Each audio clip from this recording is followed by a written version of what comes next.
Welcome to the DBMS revision class for Unit 1. We have discussed about basics, then talked about some of the drawbacks of file system and advantages of DBMS. Later, we talked about the three different levels of abstraction, and we talked about the various data models and how a relational model was taken up. Then we talked about the SQL commands which can be used towards building up the tables with DDL and DML. And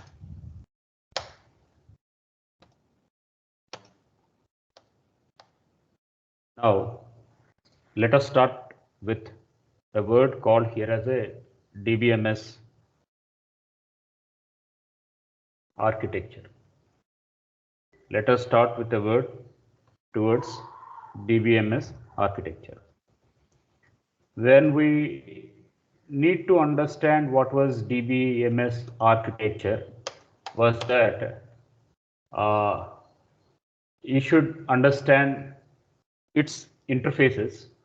One, the novice users. Two, the application programmers. Three, the sophisticated users. And fourth, the database administrators. Either in novice users, they use up the application interfaces, whereas the application programmers, they use the application programs. The sophisticated users are the analysts, they are going to write up the queries, and people who are maintaining or managing the databases, they will use the administrative tools. Altogether, they are going to see that the novice users or application users, they are going to be giving up the application programs, whatever they are. Next comes the compiler and linkers, where they are going to execute the query keyed by the programmer or the application user or the sophisticated user, and it is going to be evaluated, underlined by the compiler and the evaluation engine. Thereby, we have the data manipulation language queries followed by the data descriptive language content. So you should understand here DML, it is taken by the compiler, and DDL, they are taken by the interpreters. So that was the change what we are going to observe at this point of time. Now the databases, it is going to have the buffer manager for temporary storage area, the file manager to keep tracks of which file is located at which location. Then we are going to have the storage manager, where the storage manager, he is going to make up or list up all the transactions with the transaction manager, and he is going to give authority, authorizes to access which data object, yes or no. So all that it is going to be taken care. So now again I will bring up the word calls or levels of abstraction here. So in this levels of abstraction, the first part, it is going to be the user, that is we call here as a level 3. Second part, it is going to be dealing with the logical level, that we call it as level 2, we call it as a logical level. And third part, we are going to call this one as level 1. At this point of time, the actual database, it is going to be taken up. So now you should understand here, in the actual database, we call this one as a physical level. Thereby, the second item is called as a logical level, and third item, where we are going to call it as a application or the user zone. So at this point of time, that is at the physical level, we do have data dictionaries, and where it is going to give up the metadata For speed retrieval of data, it is going to bring up or talk to with the indexes, and thereby when a database was created, when it was updated, it needs to be give some exact values, some precise values. In order to do that, it is going to use the statistical information. So this was the holistic diagram of the database architecture, what we are supposed to talk about. Now let us look into in detail concept of what is the component doing in detail. So now here you can see that there are three basic components in a database engine. One, we call it as storage manager. Two, we call it as query processor. Three, we are going to call it as a transaction manager. So now let us have a glimpse of what each and everything is going to do out. So now storage manager, yeah, it is going to be the program module, which it is going to act as an interface between the lower level data and the application data.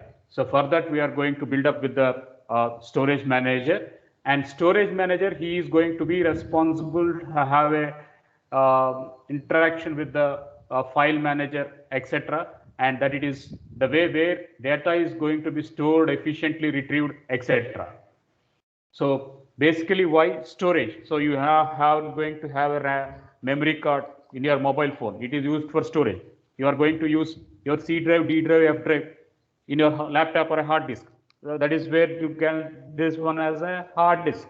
So why? Because to show your projects, to show your literatures, content, music, everything, videos, everything. So a storage manager, of course, it is going to be part of a lower level of primitive, but it is going to be giving up some functionalities to organizing or used by the logical layer. How it is going to take up? It is going to have some file organizations. It does indexing, and thereby it is going to do some hashing.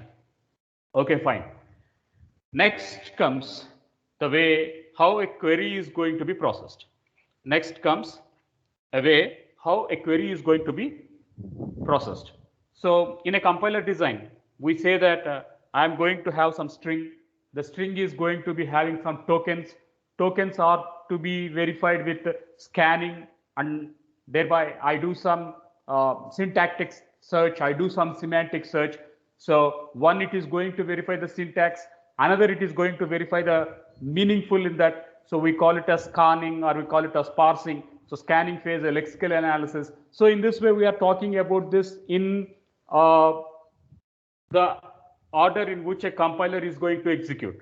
So you have maybe studied in the compiler design subject or FLAT subject. So the same content, now here instead of programming part, now we are going to apply this part towards the database. Though this is what we are going to call here as parsing or a translation, followed by we need to optimize the query. We need to work with time complexity so that how good a query is going to give up a end user execution. So how fast the data is going to be retrieved. For that, you need to have this optimized value and the shortest path. So the best path so that it can give within time. So there we are going to find out the complexity of executing a query, and followed by how a query is going to be evaluated, how a query is going to be executed. So that takes part with the evaluation content. So now you can see here a query is keyed by us from the live SQL, etc. So we use live SQL at this part.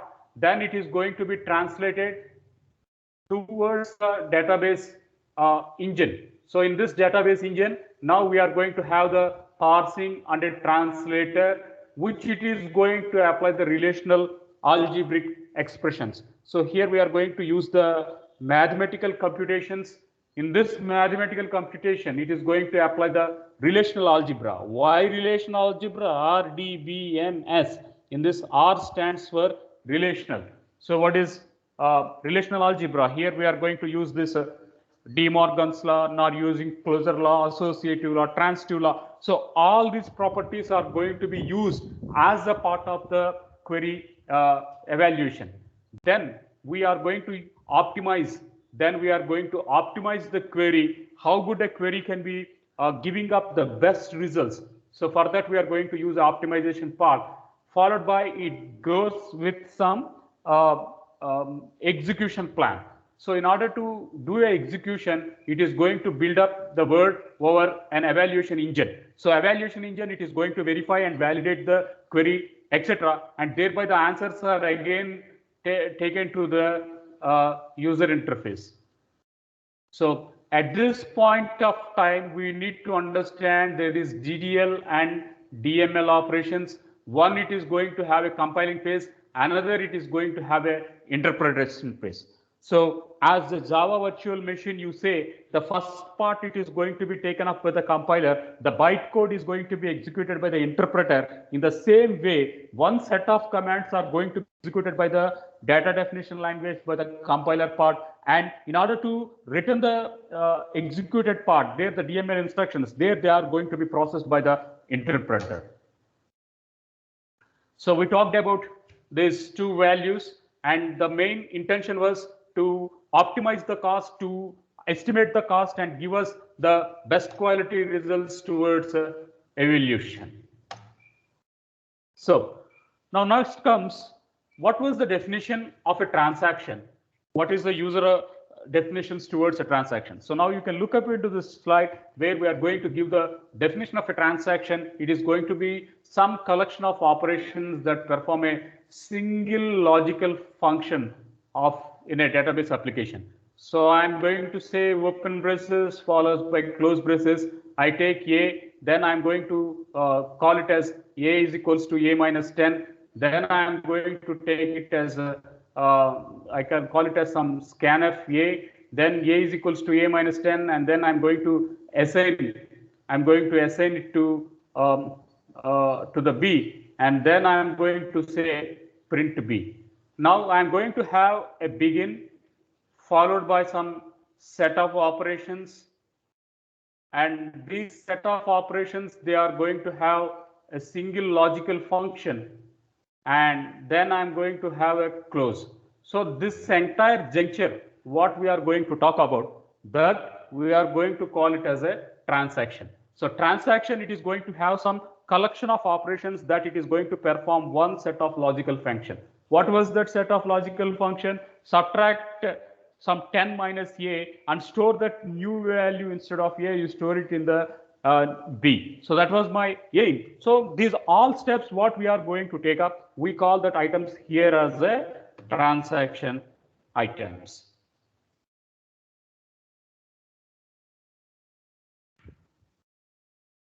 So now these transaction items, they are going to be processed. These transaction items, they are going to be processed by the concurrently. Let me erase this.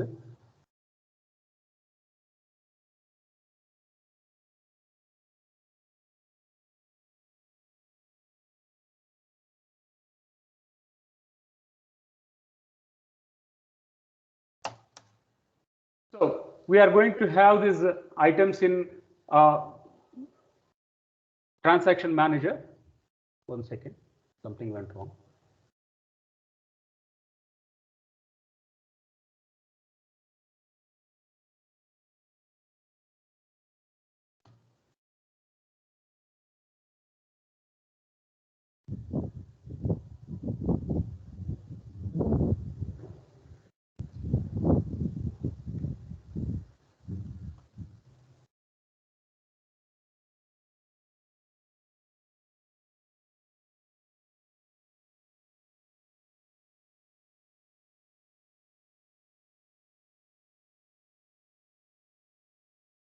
Yeah, we're talking about this parsing, optimization, and evaluation.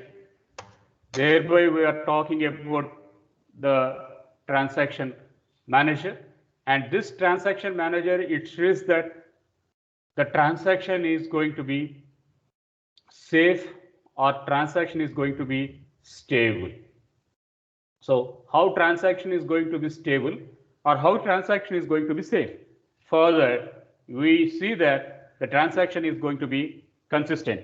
So when the data is going to be consistent, a permanent aspect, then it is free from system failures or it is free from transaction failures. So how is it achieved? It is going to be achieved by a model called as atomicity, consistency, isolation, and durability properties. So using these properties, now transaction is going to be maintained. Next comes the word called as concurrent manager. So in this concurrency control manager, the aim was to see that data is going to be accessed by multiple users. So multiple transactions can be happened by multiple users at a time. So all of them, they need to be executed simultaneously or parallelly. We call that one as concurrency. The order in which the database is going to execute those transactions, we call them as a serializability. We call that aspect as a serializability. So we talked about transaction management, and concurrency. Next comes the important component called as a database administrator or the database users. Novice users, application users, we call them as database users. Administrators, we are going to call them as the database administrators. So novice users are nothing but the end users. They do the operations. They do the data entry. I can call it as data entry operators. So they have an input screen. They just type the data. That's all. They are going to have an input screen. They are going to just type the data, nothing else. So they are not ever concerned about the application programming, how it is going to work. They are like the people who work at eSeva or people who are working at the railway reservations. So there they are going to take up the user interface, key something, generate the output, and give us those outputs. So we call them here such a people as a novice users or agents. So there they are going to work with this application interfaces. They are going to work with the application interfaces. Next was the application programmers. Next one was the application programmers. So the people who are developed the Oracle, the people who are going to work for the database organization, these are called as the programmers. So this can be the team of Oracle company people. They always give the updates, right? So if you are going to have some app, every 1 day, every 2 days, you will be getting the updates for your app. So these are those apps you are going to get from the owner. So similarly, Oracle also releases an updates. Those updates has to be incorporated to your instances. So earlier there is Windows 7 followed by Windows 8 follows by Windows 10. Now right now they have announced Windows 11. So Windows 11 now it is going to be an update. So this update you purchase a license, then you will be getting the update. Similarly, you have an antivirus. So every year they ask you to renew it, you pay it, then you get the updated software. From the renewal to next, whenever there is some update, automatically your operating system will take that update, store it into your computer, so that your computer will be free from the virus. So that is how an antivirus works. So similarly, the application programmers, they are going to build some applications to the Oracle, and that it is going to be deployed or updated to the database every day. Next comes the sophisticated users. Next comes the sophisticated user. So these sophisticated users they are going to be called here as a analysts. These are going to be called as analysts. So we have used this live SQL, and then we have used the live SQL, and then we have used the worksheet, and then we started working on the query tools, etc. So how did it happen? It is happened with some querying concept. So that is where we are going to say we build some query, we understand the query, we analyze the query. So using the DDL, using the DDL, using the DML. So we are using the DCL commands, etc. Thereby we are going to build up the query tools. So all that it is going to be part of the sophisticated users. Next comes the database administrators. Next comes the word called as a database administrators. So these are the people who are going to construct the database, who are going to build the schema, who are going to work or who are going to create users for databases, who are going to give permissions, who are going to give some grants to the entire databases. So people will give access to the database whether or not, or whether to remove the user, whether to add a new user. If there is some database, if you want to give some permissions, if you need some read access, write access. So over a database you need it, then they are going to give those concepts. So application interfaces, application programs, query tools, administrative tools. So all these, they are going to be part of the high-end layer, that is at layer 3. They have to be reciprocated over the database. That is where these roles are going to come into. So we talked about the very first layer regarding the application users, query tools, etc. Then we talked about the query engine, Oracle query engine, where we talked about this storage manager or a transaction manager and the query processor. And then at the least tier, you can see this is tier 1, first tier, tier 2. It is going to have two parts. One, it is going to talk about the logical perspective. 2, it is going to talk about the storage perspective. So these two are the two events which are going to be taken up in the tier 2 concept. Then when coming to the tier 3 concept, it is going to deal with indexes, it is going to deal with metadata. So it is dealing with metadata. So metadata is nothing but the data dictionary, what we are going to do. So, and the original databases, they are going to be part at the physical layer. So where or how a database architecture is going to be influenced. The next question was how and where a database architecture is going to be influenced. It is going to be influenced with centralized content, with client-server architectures, with multiprocessing environment, and with distributed environment. So a centralized environment is an environment which we call it as a bottleneck. So everything has to be processed at one location. Everything it has to process at one location. It is an example for stack, that is last in and first out. So we call this aspect as a centralized. So at every point of time, there will be only one location. From that location only data has to be accessed. Next comes the two-way architecture, that is called as a two-tier architecture. So two-tier architecture. In this two-tier architecture, we are going to have an application at first tier, and then we are going to have the database tier, or we are going to have the server side. We are going to have the server tier. So this server tier, database, everything is going to be at tier 1, and application, it is going to be at tier 2. We call it as a client server architecture. So client, it is going to be at one point, server is going to be at one point. We call it as a two-tier architecture, that is client server architecture. So whatever mini projects you are going to do, you are going to do your mini projects in local host followed by some port number. So at this case, what you are going to interpret as one end, it is going to treat as a client. In another end, you are going to treat it as a server. The server instance and the port instance, both they are going to be part of the database itself. So where we are going to call such system as a client server architecture. Next comes the parallel processing. There we are going to have two or more. Then we support concurrent. Then we are going to support three-tier architecture.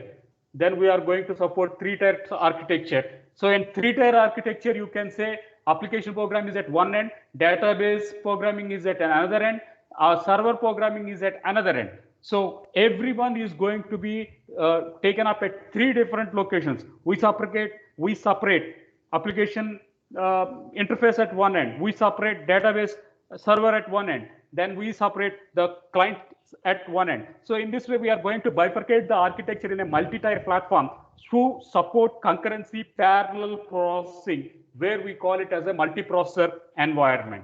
Next comes the distributed operating system or a distributed networking system. It is going to be supported by a database which we call it as distributed databases. We call them as a distributed databases. So best example, we are going to use the cloud platform. You use Amazon Web Service as a cloud. You are going to use Microsoft Azure as a cloud. So you putting the content into a cloud, and that cloud you are going to use it remotely globally at any point of time. So you are not storing the database in your local system. You are not storing the database in your laptop, in your hard disk, in your college server. Though you are going to put it in the cloud. The best example, last 3 or 4 months you are working on Live SQL. Where is your database? Your database is not in your hard disk. Your database is not in your mobile phone. Your database is not in your tab. It is not in your college also. The database is in the Live SQL. Where is this Live SQL deployed?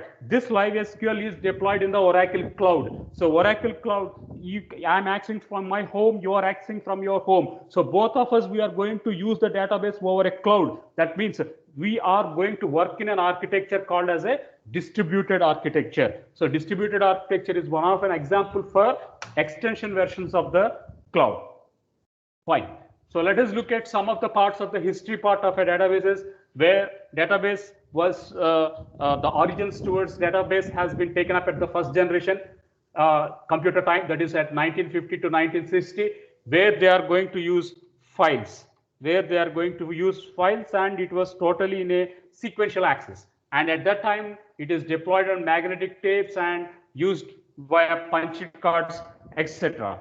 The second version of the databases, yeah, it is going to be taken up in the second generation time.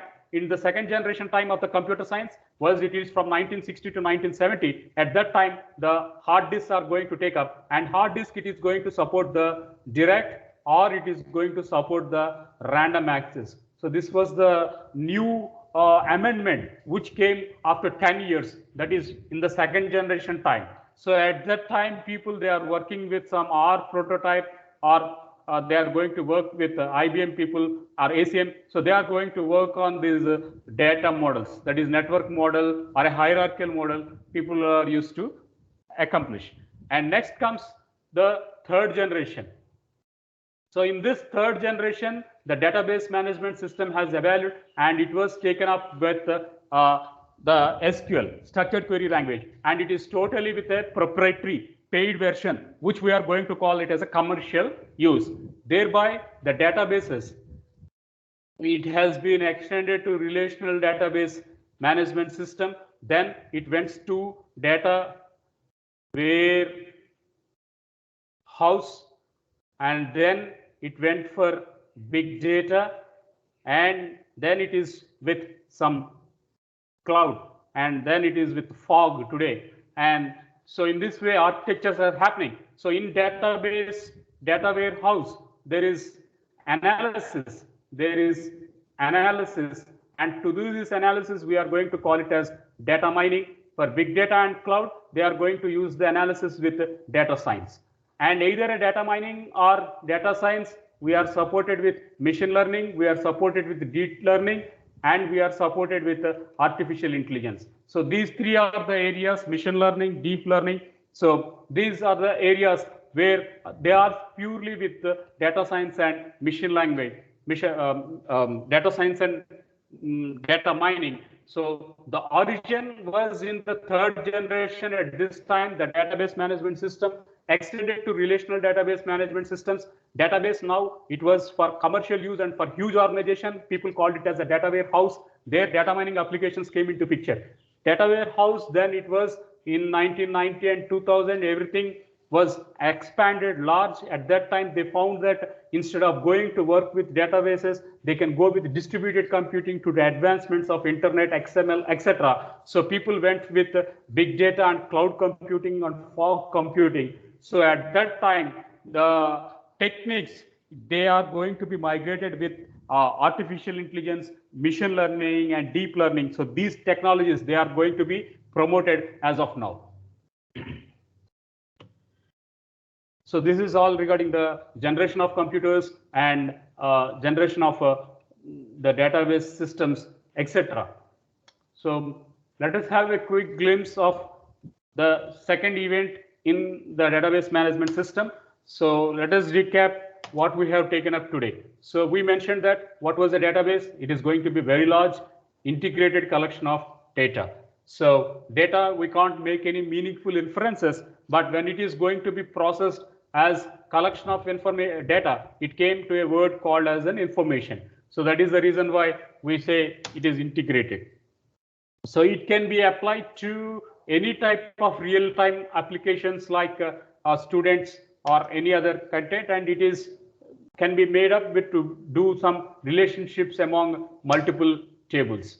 Next comes the different applications where database can happen. It can happen in Amazon, Flipkart. So these we are going to call them as e-commerce companies, nor in airlines companies, nor over the scientific data, nor on the spatial data, nor on www, World Wide Web, and followed by digital libraries, etc.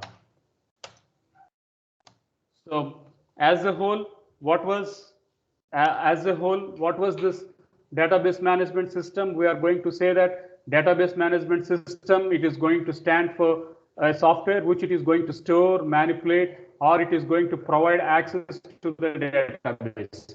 So that was the key content here. So we do have databases which it is going to store large volumes of data which is diversified at different locations.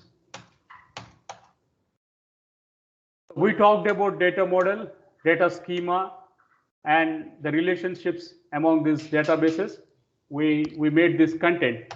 And next one, we also covered about this levels of abstraction, view 1, view 2, view 3, followed by conceptual or physical levels, etc. And we talked about university databases. We talked about physical data independence, logical data independence in our earlier discussion. Then we had a comparison between files and databases, which is advantages and what are its pros and what are its cons. So everything we have discussed in detail. Then we talked about multiple programming to be executed concurrently, one after the other. So that is dealing with concurrency controls, locking, atomicity, consistency, isolation, and durability properties. So similarly, some roles and responsibilities of the database administrator we talked about in level 1, and we talked about query evaluation engine. Then we talked about spacing, buffer management, file management system, and the general relational operators. So this is all for today. What we talked about, we talked about the DBMS, where it is used for storing and retrieving of data, and it is taking up the support of consistency, storage manager, etc. towards safe from crash recovery and consistency.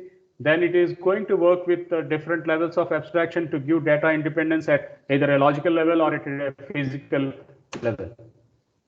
So that is all for today. So